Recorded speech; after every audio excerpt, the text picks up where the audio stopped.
Oi, gente, eu sou a Verônica do canal Trago um Livro e sim, eu tive a ousadia de trazer hoje para esse nosso encontro, para essa nossa conversa, um livro de poesia, que é o livro das Ignorâncias de Manuel de Barros. E falar sobre esse livro das ignorâncias é falar sobre esse olhar para as coisas miúdas, principalmente para aquelas consideradas banais. Eu fiz há algum tempo uma live sobre como ler poesia. Eu vou deixar aqui para vocês assistirem, caso ainda não tenham assistido. E lá a gente conversou sobre a especificidade do texto poético e sobre também a sua importância, a importância da leitura do texto poético, de textos desse tipo. E por isso, antes de lermos, é importante a gente entender que a gente pode se munir de informações que vão, ou que irão, ou que poderão nos auxiliar nessa leitura, nos ajudar nessa leitura do livro das ignorâncias.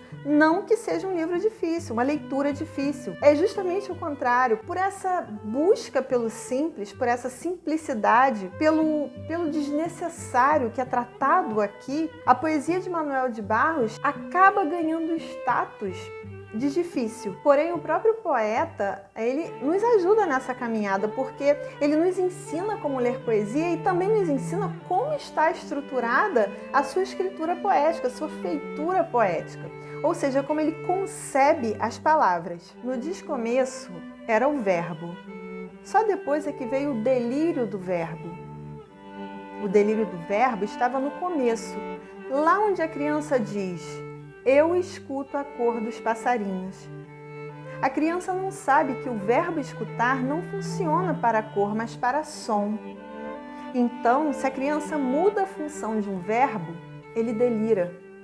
E pois, em poesia, que é voz de poeta, que é a voz de fazer nascimentos, o verbo tem que pegar delírio. Desculpem a minha leitura porque eu não sei declamar poesia, eu apenas estou aqui tentando incentivar a leitura, mas eu sou sim uma leitora de poesia. Eu amo poesia, é uma das minhas leituras favoritas. E a gente vê nesse texto, no descomeço era o verbo, a gente vai ter aqui já a desconstrução da ideia da Gênesis no seu sentido linear. E só depois é que veio o delírio do verbo, ou seja, ao verbo, que é a palavra, e depois o delírio do verbo. Eu escuto a cor dos passarinhos. Essa é uma frase bem pueril, bem infantil. A gente vai ter aqui esse delírio do verbo, como ele chama a atenção. Por quê?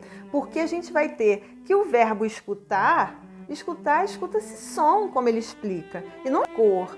Mas é esse delírio, essa plasticidade das palavras que Manuel de Barros nos chama a atenção. O delírio é exatamente essa mudança de função, é esse cruzamento ou esse entrecruzamento desses sentidos, do sentido do ouvir e do ver. E é exatamente quando a palavra se abre a novas possibilidades, a sua multipotencialidade, que Manuel de Barros chama de delírio. A poesia de Manuel de Barros radica-se no Pantanal, do Mato Grosso e do Mato Grosso do Sul, onde ele passou a sua infância e onde viveu até o final de sua vida. Manuel de Barros nasceu em 1916 e faleceu em 2014. É interessante porque o Pantanal figura em seus poemas como um local, como um lugar ancestral. É um lugar de reinação, de trocas, de gentilezas sensoriais, de invenções, criações e realocações de sentidos. É onde os seres pequenos e os animais se juntam nesse cenário que é a floresta e se mesclam num processo de troca, num processo de sinestesia que supera a já conhecida ordem do mundo. Manuel de Barros usa as palavras para cocriar. Ele dá vida às palavras para além do seu sentido ordinário. E isso permite novas possibilidades para os nossos sentidos. A gente vê aqui no livro das ignorâncias que a utilização do espaço pantaneiro é apenas uma chave para o acesso à produção poética de Manuel de Barros. Ele fala da natureza, mas ele ultrapassa esse limite, porque Porque o que fica depois da leitura dessa obra, gente, é o fato de que nós somos chamados a atenção para a expansão da nossa capacidade, da nossa natureza criativa, que muitas vezes é ceifada pelos limites que nos cercam, como o limite da vida urbana, aquela vida urbana corrida, né? Aquela vida urbana em que a gente tem que ter respostas rápidas, a gente tem horário para tudo, a gente tem que ter respostas prontas, em que o imediatismo é o motor de toda essa engrenagem. Eu já li essa obra, já reli essa obra várias vezes, e toda vez que eu leio, eu meio que mergulho numa profunda reflexão, porque essas palavras aparentemente fora de seus lugares, elas tiram a gente também dos nossos lugares comuns. Estou onde devo estar? Posso estar em outro lugar, fazendo outra coisa? Sou parte integrante do quê? Sou parte ou sou todo? É muito bacana esse chacoalhão que essa obra faz com a gente. E para confirmar tudo isso, olha essa cosmologia. O mundo não foi feito em alfabeto, senão que primeiro em água e luz, depois árvore, depois lagartixas.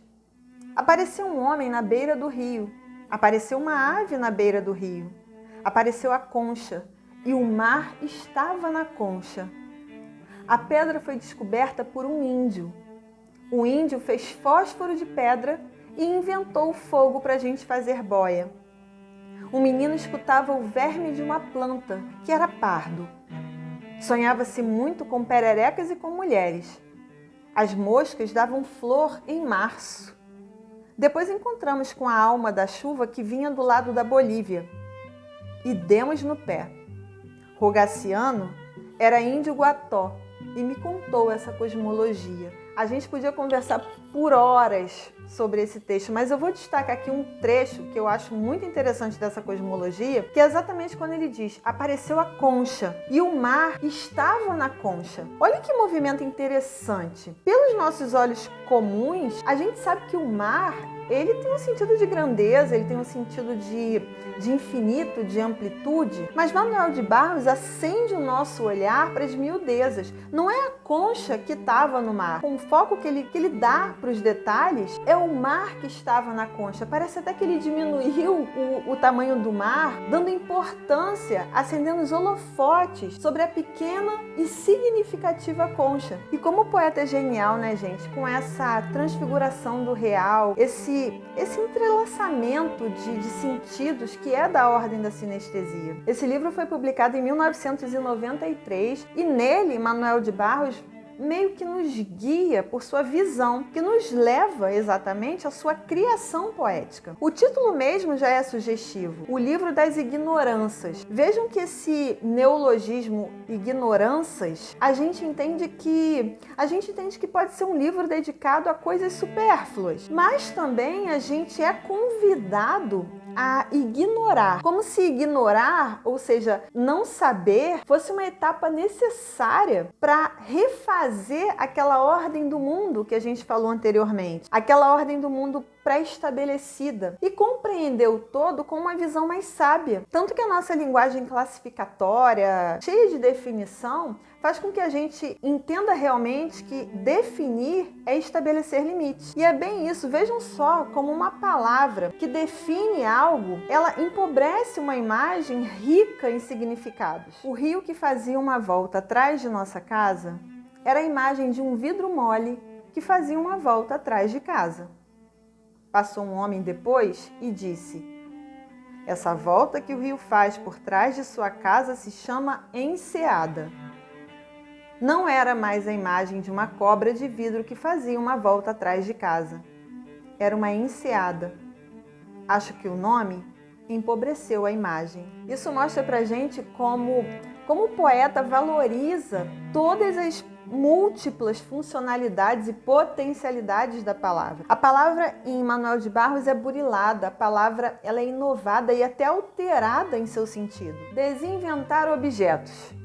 O pente, por exemplo, dar ao pente funções de não pentear, até que ele fique à disposição de ser uma begônia ou uma gravanha.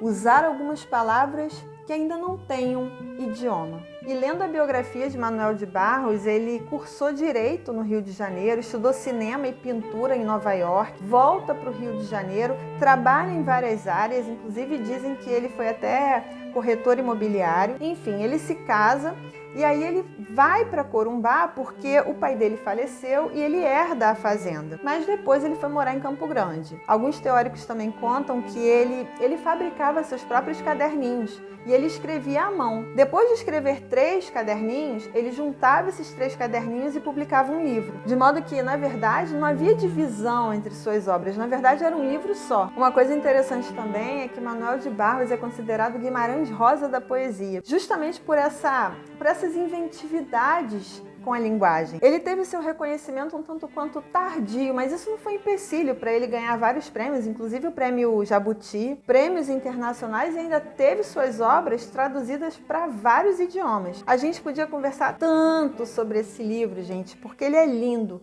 mas aí o vídeo ia ficar imenso, ia ter que ter capítulos para a gente falar sobre essa obra. E uma coisa a se pensar é que essa obra não é poesia para criança, como muitos limitam os escritos de Manuel de Barros. O que temos aqui, gente, na verdade, cumpre exatamente com o papel da poesia na vida da gente. Ou seja, alargar o nosso olhar, ampliar as nossas perspectivas. Eu mesma desejo de todo o meu coração que um dia a poesia faça parte de todas as áreas de conhecimento, como um exercício contemplativo, como um exercício reflexivo, porque essa plasticidade, essa elasticidade que a leitura da poesia propõe, que favorece a resolução mais inteligente e até sustentável de muitas questões pessoais e também de muitas questões sociais que nós ainda temos, que nós ainda carregamos conosco. As coisas não querem mais ser vistas por pessoas razoáveis. Elas desejam ser olhadas de azul,